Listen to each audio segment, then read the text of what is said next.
आरोपी जिनकी कोर्ट में पेशी होनी है। आरोपी मनोरंजन, नीलम, अमोल और सागर जिनकी कोर्ट में पेशी होनी है।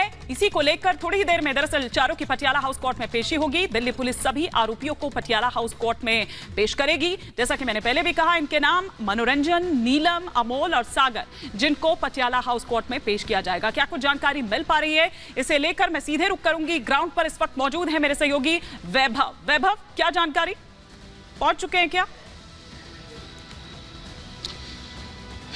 हिमानी, बिल्कुल तमाम सवाल हैं कल के इस घटनाक्रम के बाद, और इस घटनाक्रम से उन तमाम सवालों से पर्दा हटाने के लिए उनकी कस्टडी जो है वो दिल्ली पुलिस जो है वो मांग करने वाली है।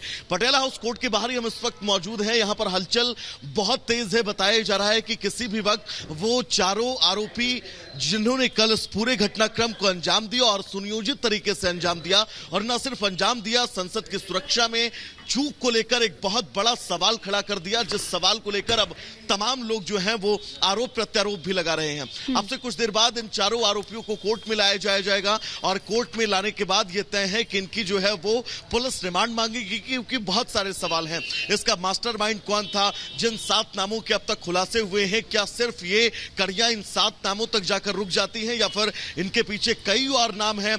कब से ये प्लानिंग कर रहे थे? कितना सुनियोजित ये प्लानिंग थी? और आखिरी सबसे अहम सवाल यह है कि 13 दिसंबर की तारीख को इस पूरे प्रदर्शन को लेकर क्यों चुना गया? ये कई पहलू हैं जिनको लेकर ये कई तरह के सवाल हैं, लेकिन पेशी से जुड़ी जो भी जानकारी जिस पर आप नजर बनाए हुए हैं वैभव, आप हमें उस पर अपडेट दीजिएगा जैसे ही कोई अपडेट आती है। फिलहाल बहुत शुक्रिया वैभव इस तमाम जानकारी के लिए आपका। और इस चर्चा की हम शुरुआत करते हैं तमाम खास मेहमानों के साथ। और समीर जी, सबसे पहला सवाल मेरा आप ही से है, क्योंकि दरअसल विपक्ष ये कह रहा है कि ये दरअसल देश के भीतर का गुस्सा है जो अब संसद के भीतर पहुंच गया है। आप कैसे देख रहे हैं इसको?